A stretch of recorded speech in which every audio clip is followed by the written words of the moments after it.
Mais par contre, le travail de reconnecter à ses racines est pour moi indispensable si on veut être un être humain aligné et médium entre ciel et terre sur cette terre, quoi. Et nous, on le fait au service. Enfin, le miroir, c'est le business, parce qu'effectivement, tu développeras pas ton business qui demande de la structure, de l'enracinement et aussi de la connexion à une énergie d'amour plus grande. Mais si tu es bloqué par tes racines parce que l'amour ne circule plus à cause de problématiques anciennes, ça pourra pas marcher. Donc pour moi, notre ouverture, c'est l'argent et le business. Mais pour la vie perso, ça change énormément de choses. Le couple, la relation, les personnes que vous attirez, enfin...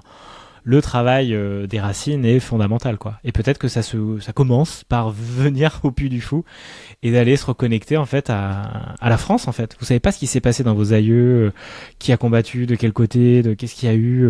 Et si on remonte vraiment très loin, il peut y avoir plein de mémoires qu'il est temps d'honorer. Parce que si vous êtes là, c'est parce qu'il y a des personnes qui vous ont permis d'arriver jusque-là. Et que rien que déjà ça, on peut remercier toutes ces lignées, peu importe de quel côté ils étaient, pour nous avoir transmis la vie, quoi.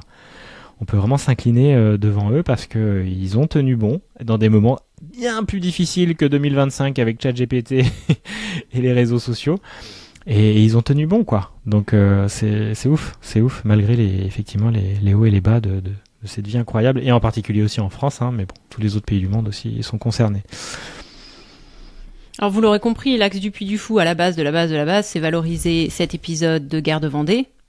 Et puis, à mesure que le projet prend ampleur, c'est valoriser la France. Mais, comme le dit Julien, ou il vient de nous le dire, d'une certaine façon, ne vous braquez pas non plus si vous venez d'une autre ethnie. Allez quand même au Puy du Fou, parce que ça va venir secouer de toute façon votre relation à vos racines et à votre culture.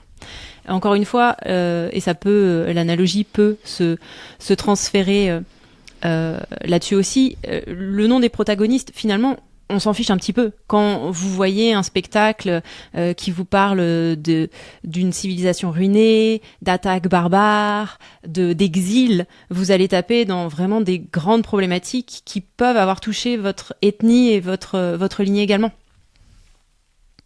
Donc, il y a quelque chose pour tout le monde, je pense, et évidemment que ça met en valeur le patrimoine français, mais ce n'est pas une glorification du patrimoine français. En tout cas, moi, je le vois pas du tout comme ça. Donc, c'est bien la preuve qu'on peut avoir une autre grille de lecture, me semble-t-il.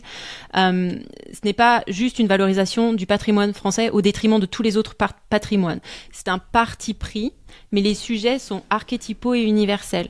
Donc, encore une fois, passez au travers de la grille de lecture et prenez ce que vous avez à prendre. Il y a forcément des spectacles qui vont venir vous secouer, mais vraiment profondément, dans des conceptions qui peut-être vous échappent aujourd'hui ou pour lesquels vous avez refermé le dossier temporairement. C'est évident.